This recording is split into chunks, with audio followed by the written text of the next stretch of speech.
empire without a leader. By the 3rd century, Rome had a serious problem.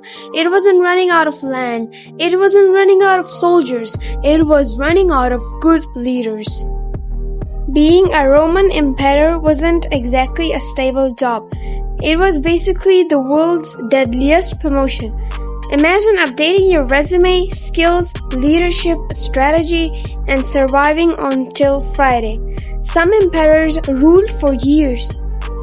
Others barely lasted a few months. If the army didn't like you, or a powerful general thought he could do better, your reign could end very quickly.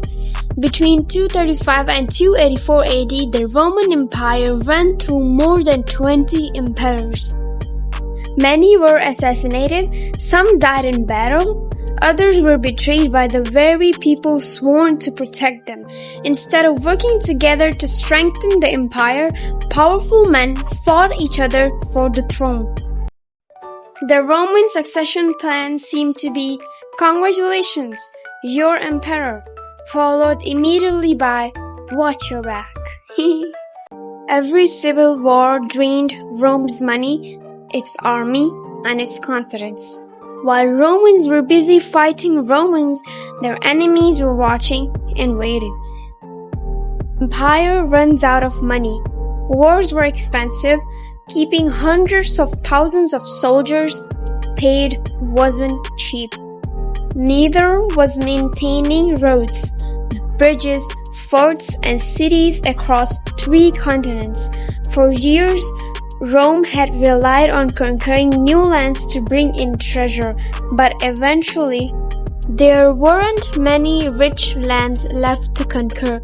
Less treasure meant less money, so the government raised taxes. Ordinary people suffered the most. Farmers struggled to keep their land, small businesses closed, many families could barely afford everyday necessities. Then the government made things even worse. They started making coins with less silver in them. The coins looked almost the same, but they were worth much less. Prices began rising. Suddenly, Romans needed a bag full of coins just to buy lunch. Inflation was so bad, even the wallet started asking for a raise. Today we call it inflation. So basically, Romans experienced the original version of, "Why does this loaf of bread cost my entire paycheck?" Some things never change. Back then, people simply knew their money didn't stretch as far as it used to. Imagine getting the same paycheck, but suddenly bread costs twice as much. That's the kind of crisis many Romans faced. Enemies at every border. As Rome struggled from within, new enemies gathered outside its borders. Groups like the Goths, Franks, Vandals, and other tribes began testing Rome's defenses for centuries. Roman legions had marched into foreign lands. Now foreign armies were marching towards Rome. The empire's borders stretched for thousands of miles.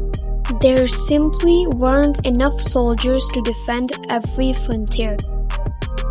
Protecting Rome's borders had become like trying to stop water leaking from a bucket with a single bandage. Some tribes were allowed to settle inside the empire peacefully.